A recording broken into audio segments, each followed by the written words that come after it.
Kesimpulan kita, majunya Kalsel dan Tanah Bumbu tidak lain kalau ibu kota negara ini terus berlanjut. Ibu kota negara harus kita dukung habis-habisan. Ya kita pilihlah presiden yang kira-kira mendukung ibu kota negara yang baru. Ya jelas ya. Yang penting bagaimana Prabowo jadi presiden.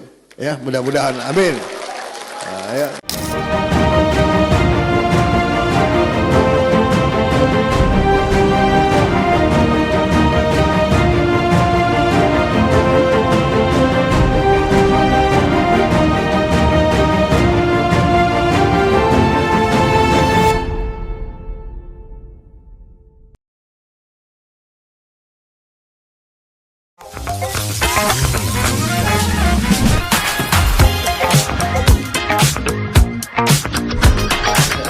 Assalamualaikum warahmatullahi wabarakatuh. Berjumpa kembali kita dalam Ngopi, masih dari Etme Cafe Kompleks Manda Jalan Pramuka Banjarmasin. Ngopi dialog yang diinisiasi oleh jejakrekam.com, media online di Kalimantan Selatan. Masih juga dalam ekspedisi perubahan. Ada hal yang menarik dalam beberapa hari ini.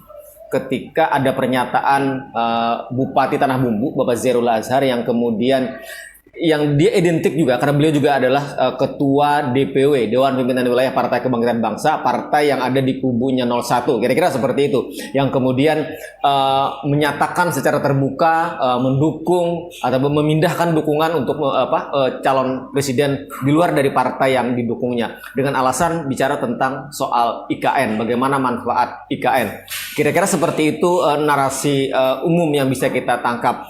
Kita tidak bicara hari ini soal politiknya, kita tidak bicara soal partainya, kita tidak bicara soal bagaimana dampak politik dari statement beliau. Tapi kita ingin bicara lebih jauh soal IKN yang kemudian beliau ungkap itu. Bersama kita sudah hadir ada guru besar dari Fakultas Hukum Universitas Lambung Mangkurat yang juga Ketua STIH Sultan Adam Banjarmasin, Bapak Profesor Dr. Hadin Mujad. Assalamualaikum Pak Prof. Waalaikumsalam. Sehat hari ini? Alhamdulillah. Oke. Kemudian juga ada Bang Dr. Subhan Syarif. Assalamualaikum Bang Subhan. Waalaikumsalam warahmatullahi Sehat wabarakatuh. baik hari ini? Alhamdulillah. Kembali kita dalam ngopi. Ngopi perubahan. Ngopi perubahan. Ekspedisi masih. perubahan. Jadi ngopi kita ada ngopi ekspedisi perubahan, ada ekspedisi Banjarmasin. Pertama saya ingin ke Bang Subhan dulu. Saya ingin mengawalnya di situ. Iya. Kan dalam 1-2 hari ini ada hal yang menarik dari statement soal seorang bupati, seorang yang juga ketua partai politik, pengusung salah satu capres, berpindah dukungan dengan alasan soal IKN. Karena IKN itu akan memberikan dampak yang luar biasa bagi pembangunan di daerah, terutama bagi Kalimantan Selatan. Nah, untuk dan atas nama keberlanjutan itu maka kemudian berpindah dukungan. Sekali lagi kita tidak ingin mendiskusikan soal politiknya, tapi kita bicara soal bagaimana dampak sesungguhnya dari IKN itu. Apa yang kita harapkan dari IKN? Karena kan dalam 2 debat, ada debat calon presiden, ada debat calon wakil presiden yang sudah dilakukan. Isu soal IKN kan memang muncul di situ. Dan itu kan kemudian menjadi pertanyaan yang banyak disinggung, Bang Subhan. Jadi memang IKN ini menjadi barang yang seksi untuk diperdebatkan oleh para capres dan cawapres dan para pendukungnya. Jadi kalau kita melihat dukung-mendukung itu, ini ada misalnya yang menyampaikan bahwa kalau memilih paslon 01 maka IKN tidak dilanjutkan. Tidak dilanjutkan. Pilihlah yang misalnya melanjutkan IKN segala macam. Nah, ini memang menjadi untuk di Kalimantan itu menjadi isu yang sangat luar biasa gitu kan. Karena kan terkait dengan masa depan Kalimantan, IKN itu kan seperti itu. Satu sisi kita memang sepakat banget sini bahwa memang kita memerlukan perhatian, salah satunya melalui yang ada di persoalan IKN itu tadi kan, membangun ibu kota baru. Iya. Nah, tapi sisi lain yang mungkin kurang, menurut saya kurang terlalu kita kita dalami, karena kan Kalimantan itu kan mengalami sebuah sejarah panjang sebenarnya kan. Begitu banyak misalnya persoalan yang terjadi di Kalimantan, baik itu yang saya melihatnya lebih banyak sebenarnya sisi dampak negatifnya dari perjalanan panjang dalam mengeksploitasi berbagai sumber daya alam yang ada di Kalimantan.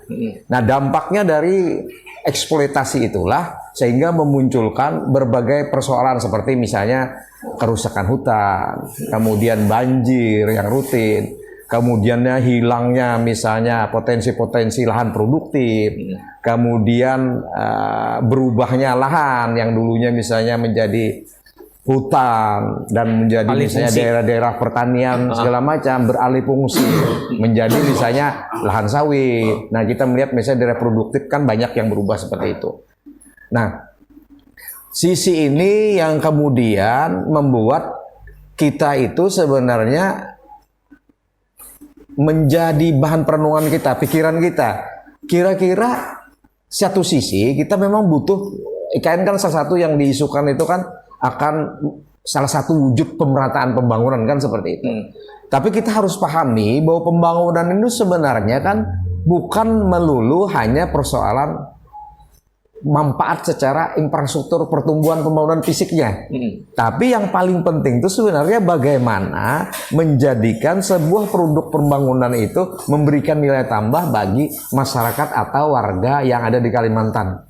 Nah, itu sebenarnya kata kuncinya. Jadi kalau saya melihat sebenarnya bukan persoalan IKN-nya dari segi misalnya menggenjot saat ini kan, coba kita melihat saat ini kan yang digenjot dibangun di sana adalah misalnya terkait dengan infrastruktur yang berkaitan dengan pemerintahan. Misalnya dibangun istana negara, kemudian dibangun apa? Rumah jabatan menteri. Rumah jabatan menteri dan lain sebagainya.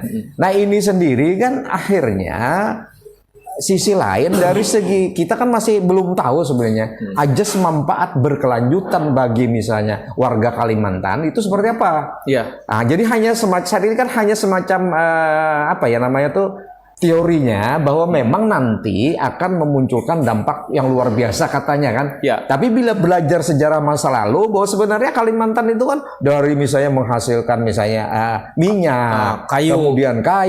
kemudian sekarang ini tambang, gas dan sebagainya. Cuma kalau kita jujur melihat dampak bagi masyarakat terutama yang level menengah ke bawah itu kan sangat minim.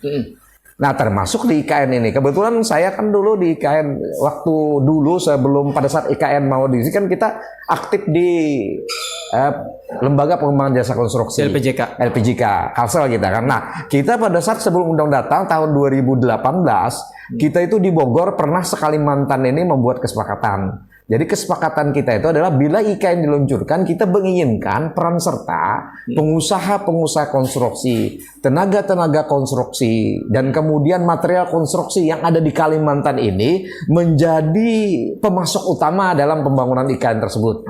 Nah, tapi berdasarkan yang kita amati, mungkin kita masih belum mengambil penelitian, tapi hanya mengamati sekilas dan melihat data-data, informasi segala macam, ternyata hal seperti ini belum bisa direalisasikan.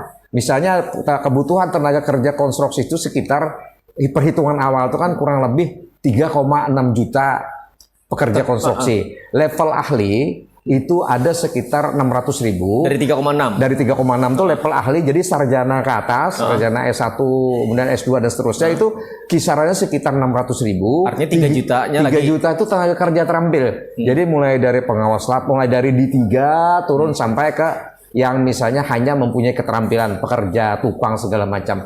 Tapi ternyata begitu kita lihat di sana, saat ini kan yang memain peran membangun di sana kan lebih banyak kan investor terkutip kan, misalnya melibatkan konglomerat atau konglomerat yang ada di Indonesia. Kan banyaklah salah satu grup kelompok-kelompok tertentu terlibat di sana. Tapi sisi lain, pengedepankan usaha kecil dan menengah yang ada di daerah, termasuk mungkin kalau kita bicara Kalimantan kan berarti termasuk yang ada di Kalimantan Selatan. Karena Kalimantan Selatan bagian dari informasinya sebagai gerbangnya IKN. Nah, seyogyanya memang ada terjadi pergerakan dari perpindahan tenaga kerja yang ada di Kalimantan Selatan untuk mensuplai ke sana. Karena sangat tidak mungkin hanya mengandalkan Kaltim. Nah, kalau Kaltim misalnya kalau kita lihat jumlah penduduknya mungkin sekitar 4 jutaan ya kalau tidak salah 4 juta ya. lebih 4 juta lebih lah. Nah, kalau misalnya kita ambil itu dibutuhkannya sekitar 3,6 juta tadi, berarti kan hampir sama dengan satu provinsi. Satu provinsi kan harusnya. Nah, tapi faktanya sekarang pada saat pembangunan yang kalau tidak salah sudah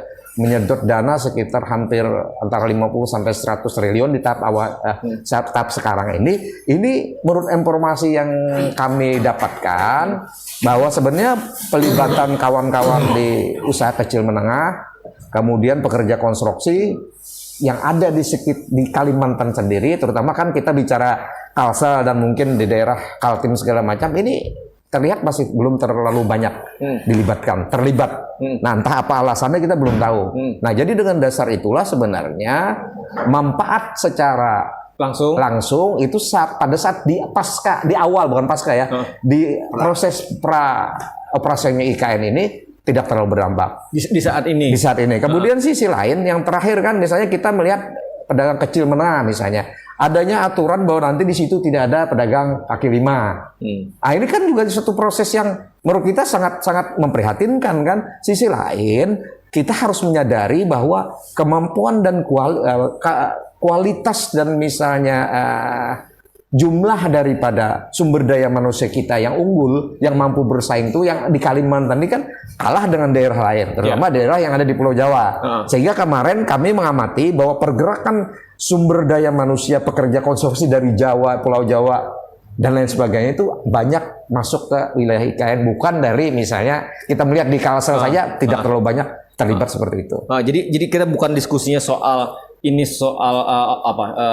siapa yang ada di situ dari sisi suku lokal dan segala macam, tapi bicara tentang bagaimana dampaknya. Iya, makanya kan seperti ini Bang Rasidi, artinya apa yang diilustrasikan oleh Pak siapa yang tadi Pak Zairullah bahwa IKN itu adalah sesuatu yang akan memberikan dampak ekonomi itu patut dipertanyakan. Kenapa jadi saya bilang patut di awal saja peran serta misalnya tenaga kerja yang ada di daerah sekitar lokasi tidak banyak termasuk yang ada di Kalsel. Sebab kalau dia banyak, Bang Rasidi, logikanya banyak permintaan dari otoritas yang mengendalikan di IKN tersebut. Mereka memerlukan sumber daya. Misalnya di Unlam kan punya teknik. Ahli. Kemudian artinya dia punya alumnus teknik kan di Unlam. Kemudian di universitas yang lain juga ada. Logikanya kalau misalnya memerlukan 600.000 katakanlah tahun ini memerlukan sekitar 50.000 saja misalnya, maka permintaan ini tidak akan bisa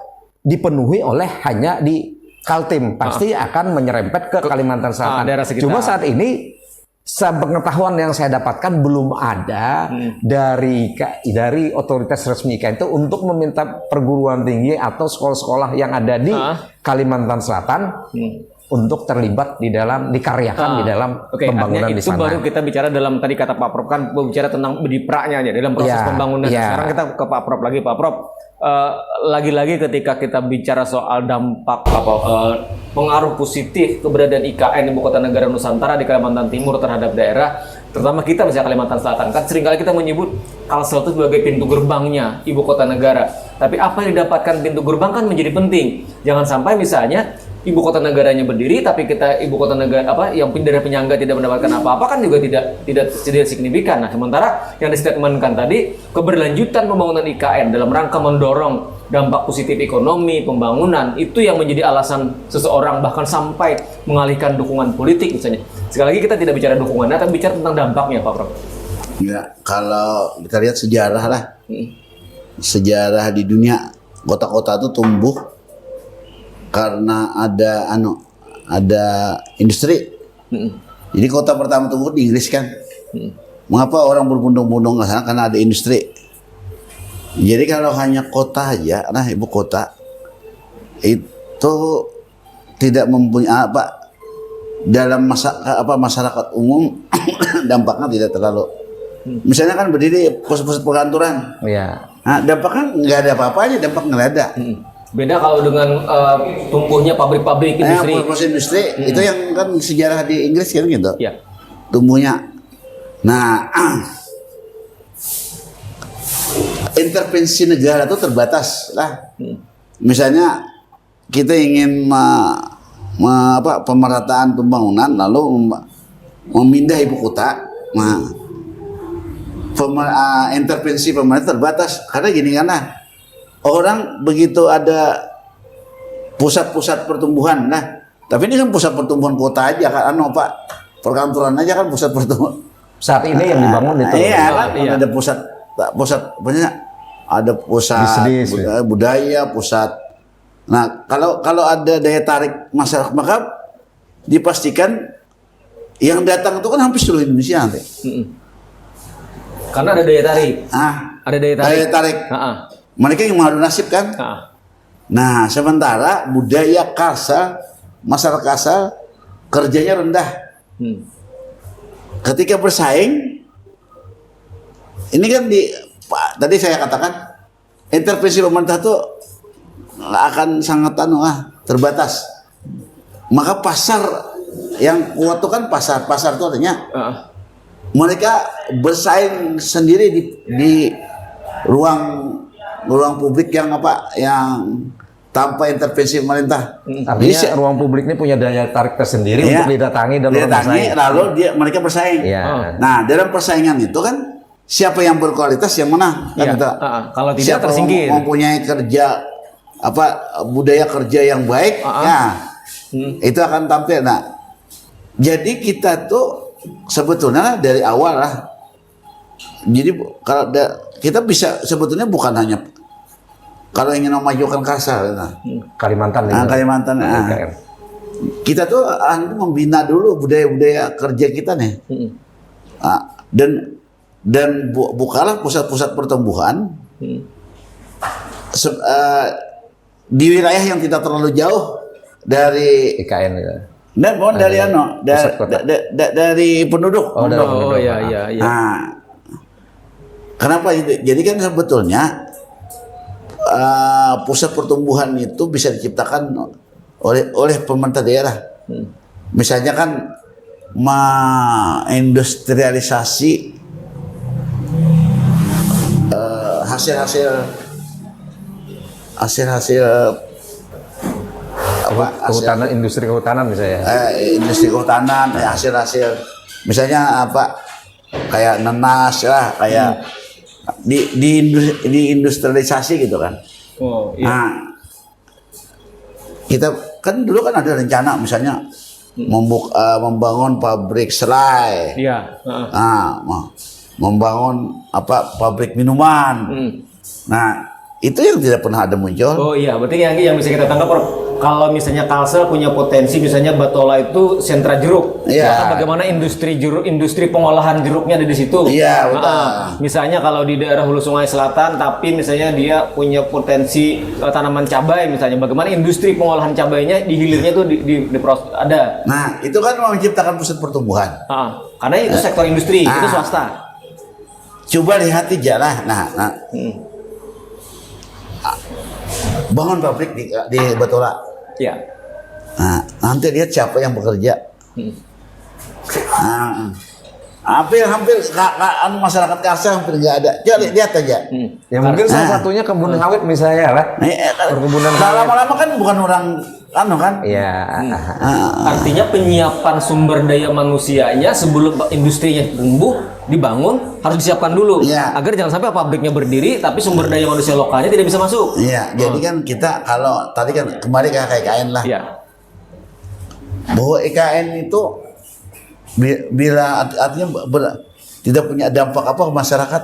Nah, pertanyaannya masyarakat kita di Kalsel itu sudah siap tidak menghadapi persaingan ketika munculnya IKN. Pendatang banyak masuk. Masuk dan itu bersaing. Nah, kita skeptis lah. Nah, jadi sebetulnya intervensi pemerintah itu harusnya menciptakan lapangan usaha itu kan, lapangan usaha, lapangan jadi industri. Mempersiapkan diri untuk sumber daya kita mampu bersaing seperti itu, Pak Prof ya. Saya ke Bang Subhan. Bang, kan kita dulu di awal-awal misalnya di 2023 itu kan kita bicara tentang IKN. Banyak hal yang harus kita siapkan, termasuk yang disampaikan Pak Prof kan, soal sumber daya manusia, SDM. Nah, SDM ini kan ada kaitan dengan bagaimana kualitas manusianya. Nah, kita jangan sampai ketika IKN itu betul-betul pindah ke Kalimantan Timur, kita baru sadar bahwa kita SDM-nya tidak siap. Nah, kan itu yang tidak boleh kan Bang terjadi. Hari ini saja yang tadi kan kita cukup miris nih, kalau data Bang Subhan itu misalnya terkonfirmasi betul misalnya 3,6 juta, berapa sih dari 3,6 juta itu SDM kita yang siap? Jadi sebenarnya 3,6 juta itu bukan data saya, data yang dikaji oleh Kementerian PUPR dan juga oleh Bappenas. Nah, kita butuhnya segitu. Jadi perhitungan butuh segitu. Itu kan baru penggerak yang di awal aja yang membangun. Nah, belum lagi pada saat itu sudah berdiri. Pada saat IKN memang terbentuk, maka dia akan membutuhkan sumber daya yang luar biasa untuk menjadi mengoperasionalkan IKN itu. Karena kan yang tahapan pemerintah kan nanti pegawai-pegawai negeri, TNI, Polri kan akan dipindah ke sana. Iya, pindah. Nah, makanya ini jadi persoalan juga Bang Rasidi.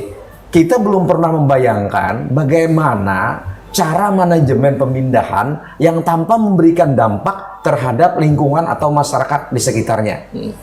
Nah, nanti kan kita memindahkan mereka, kemudian sisi lain misalnya nih, tadi kan salah satu aja misalnya, kita kalau pada saat misalnya kita memindah begitu sekian banyak manusia ke sana, tadi misalnya pegawai negeri dengan misalnya TNI dan kepolisian saja misalnya dipindah ke sana, maka pada saat itu mereka akan membutuhkan sandang pangannya, misalnya pangan misalnya kan.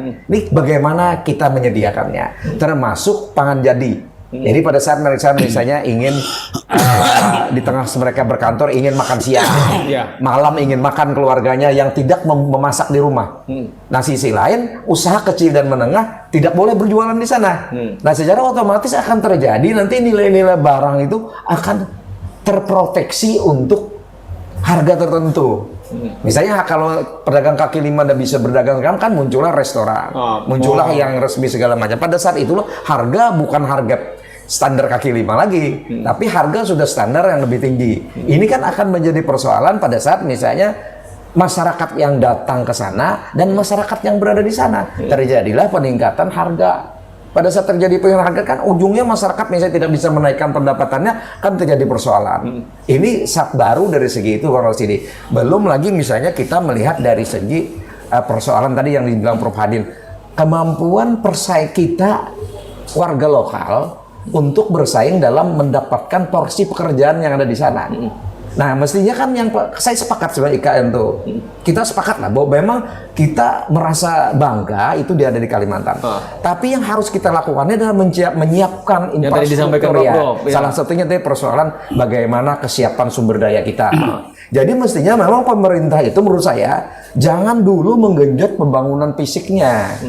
Tapi persiapkanlah infrastruktur masyarakat lokal agar mampu nanti menjadi tuan rumah dalam terlibat dalam hal ikan itu tadi.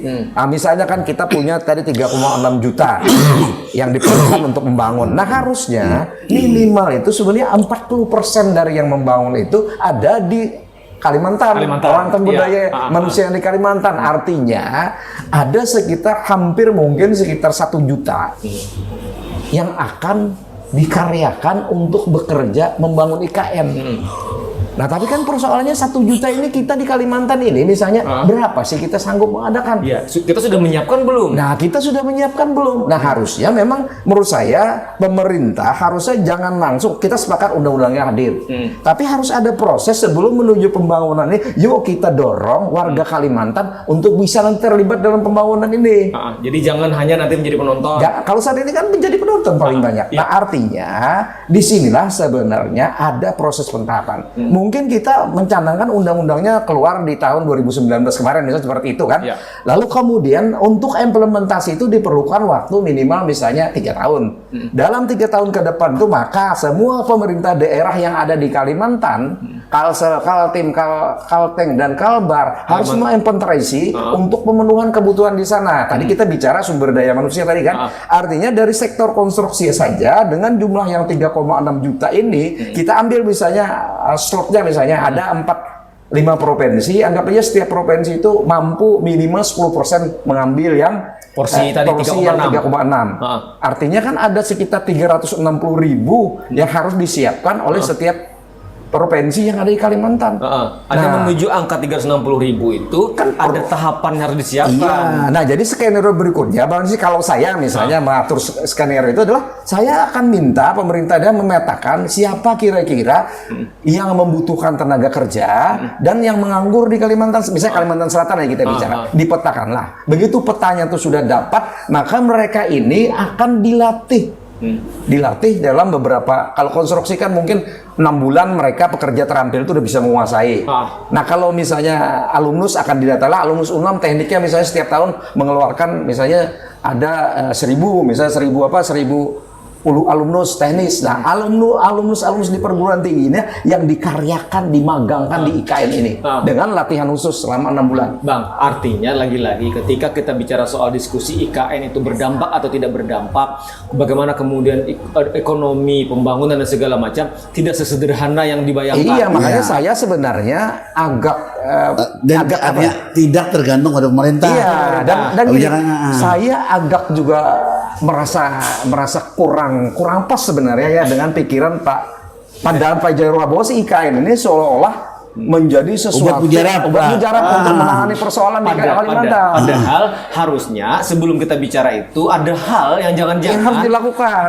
Yang harus dilakukan yaitu kontribusinya adalah kontribusi pemerintah daerah. Iya, nah, sekarang gitu. Pak Prof Adin, Pak Prof, jangan-jangan kita baru sadar misalnya nih bahwa kita tidak mampu, kita tidak siap memenuhi angka 3,6 juta itu ketika kita tidak menyiapkan tadi misalnya bagaimana tenaga kerja terampil, bagaimana segala macam. Nah, itu yang tidak boleh terjadi, Prof. Ketika pindah gagal, ternyata yang kita bayangkan hari ini ekonomi bisa tumbuh, pembangunan bisa berjalan baik, ujung-ujungnya misalnya tidak seperti yang diharapkan, seperti hari ini tadi ya kata Bang Subhan, di praknya saja kita sudah seperti ini, Pak Prof. Nah, contoh lagi lah. Nah, ketika misalnya Hulu Sungai Utara, nah dalam pembicaraan Kalsel lah, itu jadi kan ini kan anak penyangga ibu kota. Salah satunya adalah mempersiapkan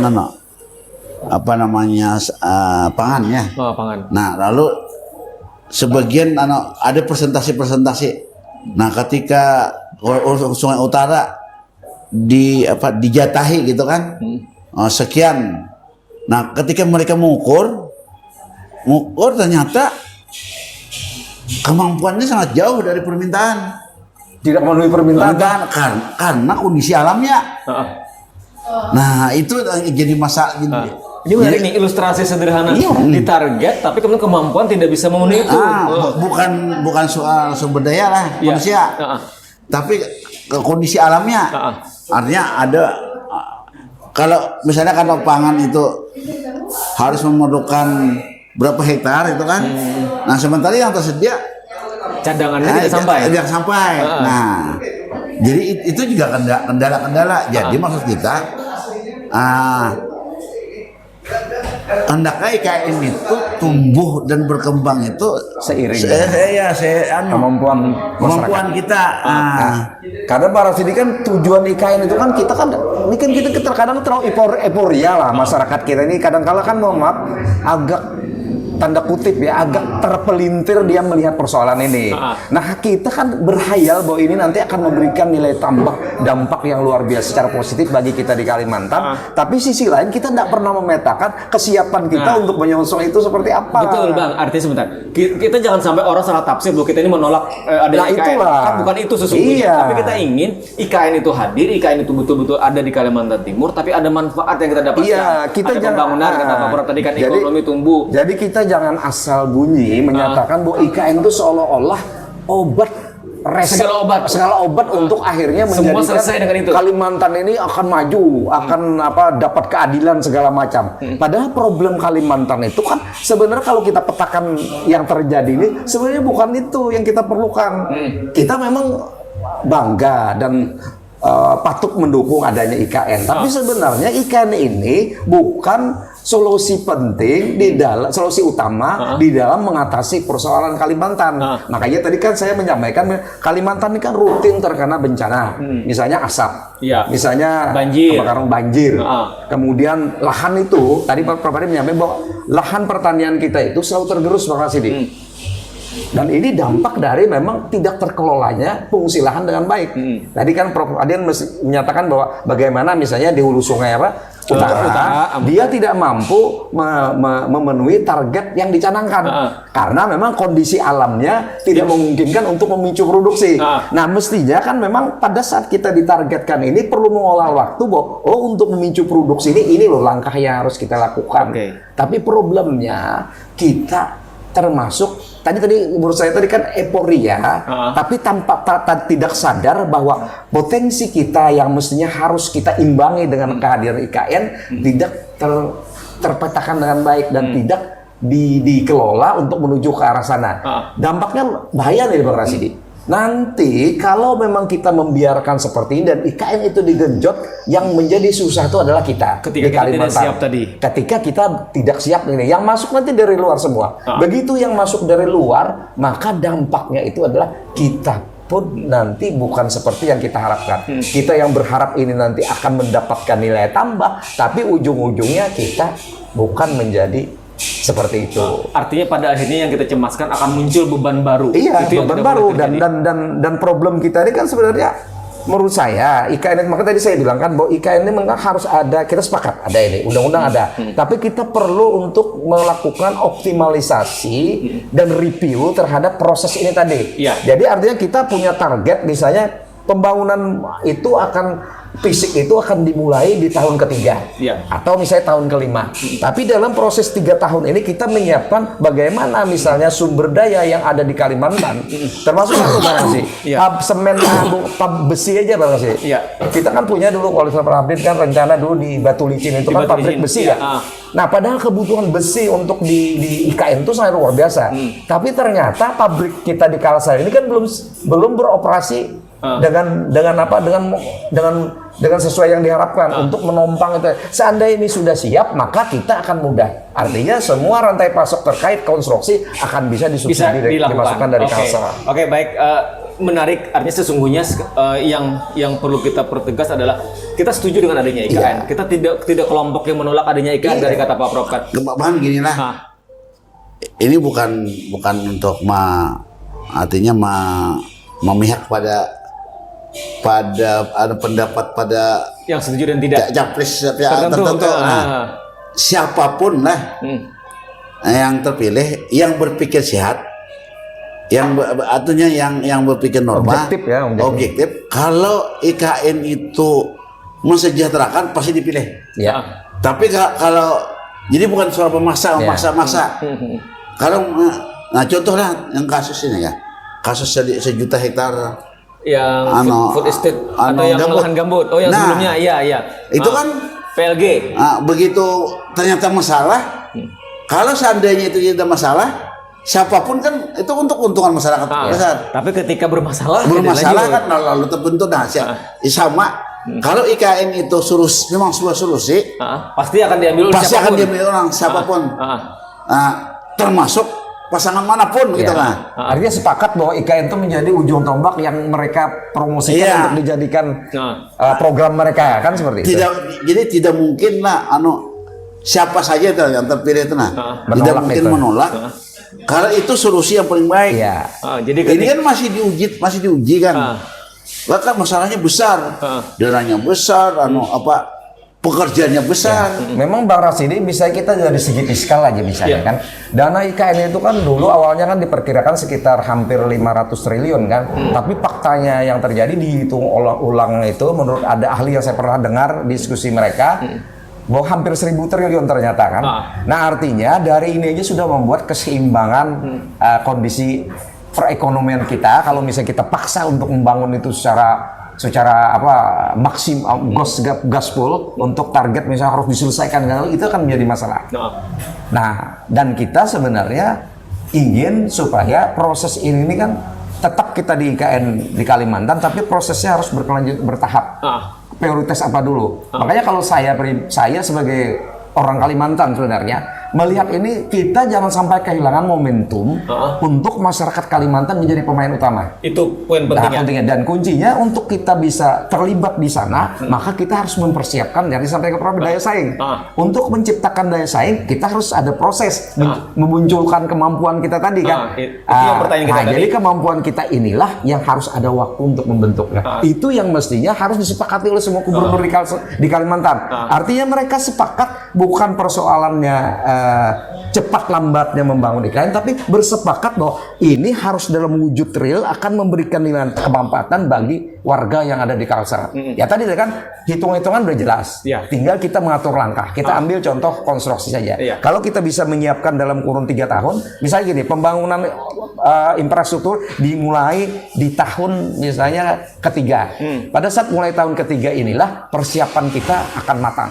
Oke. Artinya kita kunci. Ini senasib Pak. Ini kan mau datang harta besar. Sementara yang menerima harta ini sudah siap enggak? Saya yang menerima ini baca tulis saja kadang harta, dikasih harta yang Nanti kaget. kaget dan Tidak siap. bahkan tidak bisa buat apa-apa. Akhirnya tidak bermanfaat. Nah itu ya. Akhirnya orang lain lah yang menikmati kue itu. Oke, jadi kira-kira itu analogi sederhana yang Iya. bisa kita pahami. Ini bukan soal kita menerima Iya. atau menolak IKN. Kita setuju ada IKN Iya. pindah di Kalimantan Timur, tapi bagaimana kemudian kalau kita bicara dampak positifnya, tidak sesederhana diskusi yang tadi. Ya, makanya yang paling penting Presiden kepada semua kita semua ya, terutama baik itu pro kontra IKN, kita melihat Kalimantan lah, utuh kita melihat. Jadi yang harus kita petakan tuh kemampuan daya saing kita. Itu poin. Jadi kalau kita memang kalau saya sih bukan ini Pak Adin tadi menyampaikan, saya juga meyakini bahwa kita sebenarnya belum siap untuk bersaing dengan pekerja-pekerja yang dari luar, dari Pulau Jawa aja misalnya. Di luar pengalaman. Ya, Nah, karena jadi siap itu maka ada proses untuk menyiapkan. Nah, jadi proses menyiapkan inilah yang harus kita perjuangkan agar kita tuh tidak menjadi penonton Bang Rasidi. Oke, itu sebenarnya. Itu poin pentingnya. Baik, terima Iya. kasih Bang Subhan, terima kasih Pak Prof. Jadi sekali lagi poin pentingnya adalah ini bukan soal kita menerima atau menolak IKN. Kita Iya. setuju ada IKN, tetapi bagaimana IKN itu bisa bermanfaat tidak sesederhana itu sesungguhnya Iya. diskusinya. Ada persiapan, ada proses yang disampaikan. Oke, terima kasih Bang Subhan, terima kasih Pak Prof Hadin. Demikian tentu saja kebersamaan kita dalam ngopi kali ini dalam ekspedisi perubahan bicara soal bagaimana harapan kita tentang ibu kota negara IKN, ibu kota Nusantara yang akan pindah ke Kalimantan Timur. Ini bukan soal kita menerima atau menolak, tetapi bagaimana proses agar kita betul-betul memiliki andil, memiliki peran kalau kita bicara soal kemanfaatan ibu kota negara baru di Kalimantan Timur. Terima kasih dan Assalamualaikum warahmatullahi wabarakatuh. Waalaikumsalam. Terima kasih.